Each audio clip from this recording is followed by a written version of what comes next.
healthcare summit, and how does it help all the industry people? Since it's a knowledge platform, how it can help the other industry people? I think it helps industry people in the session that we conducted, help them get a sense of what are the requirements and challenges that government is facing, what is the nature of development, so that they can be more responding to that. And some of the issues that came up is the overall legal and policy framework that is needed for e-health to grow. So there was this whole dialogue about ownership of data. There was this whole dialogue about e-health authority. There is this whole dialogue about how do you have quality in the development of software. So in all of these, there is a stewardship role of the government. And how does the government play its stewardship role? How does the industry want government to play its stewardship role? And how does the government fulfill its own needs, IT needs for healthcare? Those interfaces all very important for industry to understand.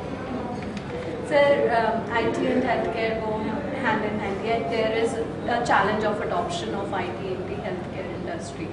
So, what are the solutions that one should follow, or so that the adoption of the IT should increase?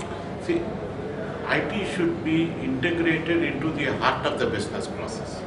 It should not appear as a separate additional layer on top of it. Today, everything that happens, a nurse does in a subcenter or a doctor does in a PHC is left untouched.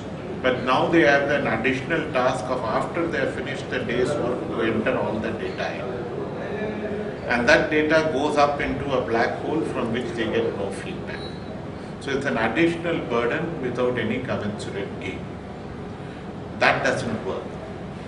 What you need to do is to integrate it so much that as they see a patient care or maintain that record, the act of what they have done gets captured and stored in, and those data not only get reported, when it enhances the quality of patient care, enhances continuity of care for the patient, enhances the public health analytics in the function. So additional capacities flow from reduced effort. Both have to happen. A good example is in banking.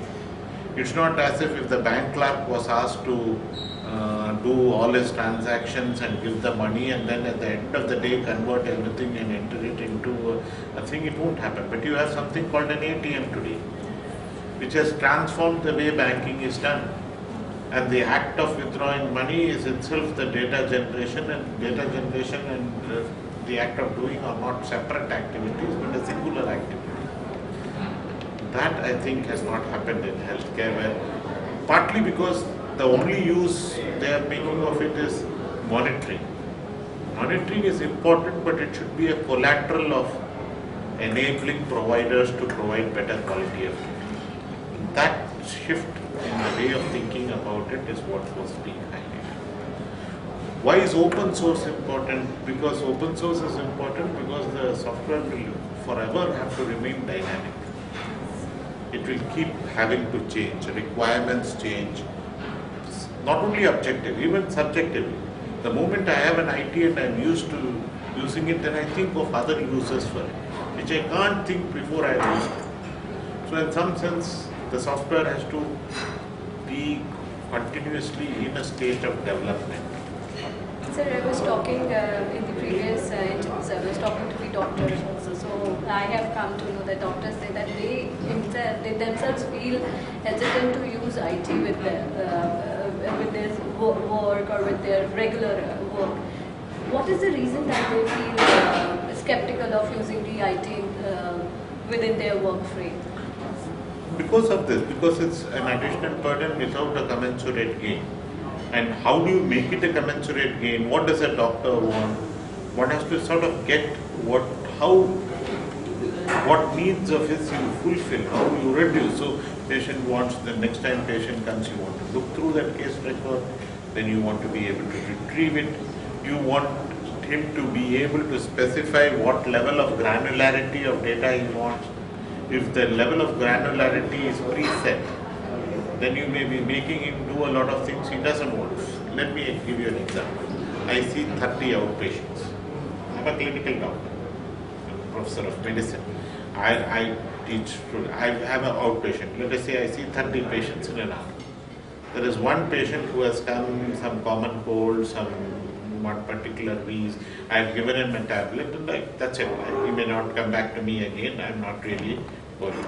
But here is another case who comes, which is a diabetic who needs continued care. So I need to add more details about it. Here's a third case who comes, who's a complex case, whose diagnosis is uncertain in parts where I need to have much more details. Now, if I have a format where the same amount of details have to be added on all three, I am wasting my time putting in a lot of information for the first patient, which I am not interested in, and not having that extra time and extra features that I need for the third patient. So an average EMR structure won't work for me. So one has to understand medical complexity. Very often I treat patients whose diagnosis I am uncertain about. But if you ask me to give a diagnosis within an ICD-11 coding, I can't do it. I don't know. And that coding is anyway far too granular for our use. It has far greater degree of detail and information that I can handle. So do you believe that in that case, a technical training is also required to be given to the doctors? I think it's not only, I'm concerned that you are sort of implying that the problem is only in doctors adopting IT. I'm saying there's a problem in IT design. So I think IT designers need to stay and work together with doctors in partnership to get the design that suits them. Doctors are smart people. Some of the big healthcare industries are run by doctors. Doctors have come through complex education systems and entrance exams and so many exams. So it's not as if they require so. I would agree with you if you are talking of a 50+ doctor who is still unfriendly with mobiles and this, but doctors, young doctors are there. Like they are like any other youngsters, they are on their mobile phones all day, they can text, they can use it, they are techno savvy. They don't require training for, and if you are talking about younger doctors, anybody here, let us say below the age of 35, does not require any training whatsoever.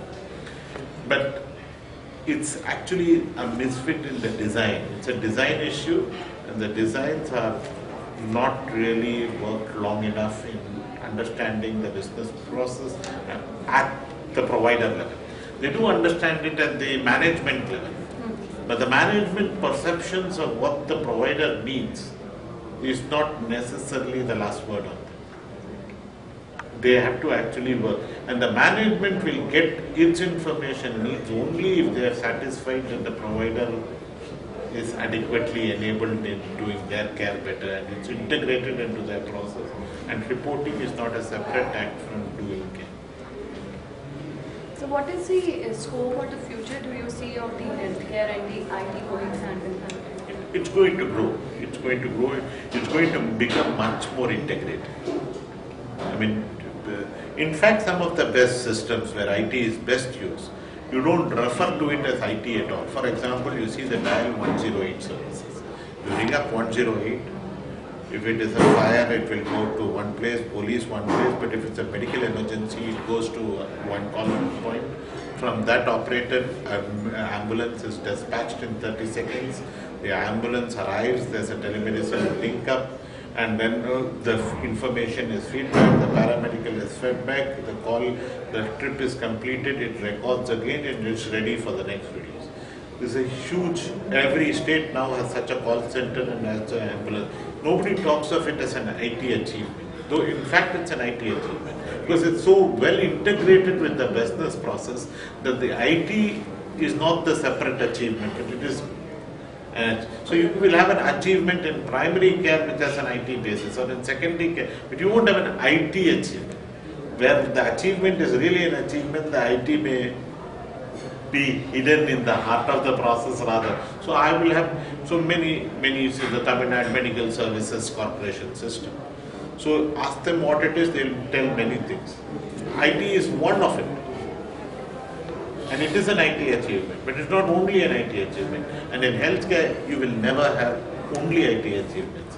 It's the whole of the way you organize care will, like I was giving in banking, it's the way you do banking that changes.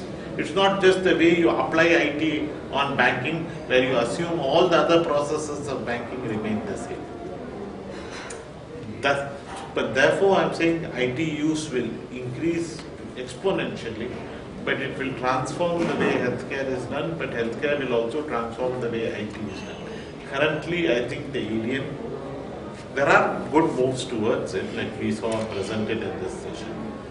But yes, so one case, one example was of making payments. So they are making a system enabling payments, but then the value they got out of it, now they can actually see what all the achas of work they are doing. Some problems with that understanding, but still it's a great step forward. Another was really looking at delivery of hospital care. And then again, they are actually enabling delivery of care, but the IT system is getting the information required for the management. That's the difference. Thank you so much, sir. Thanks for your time.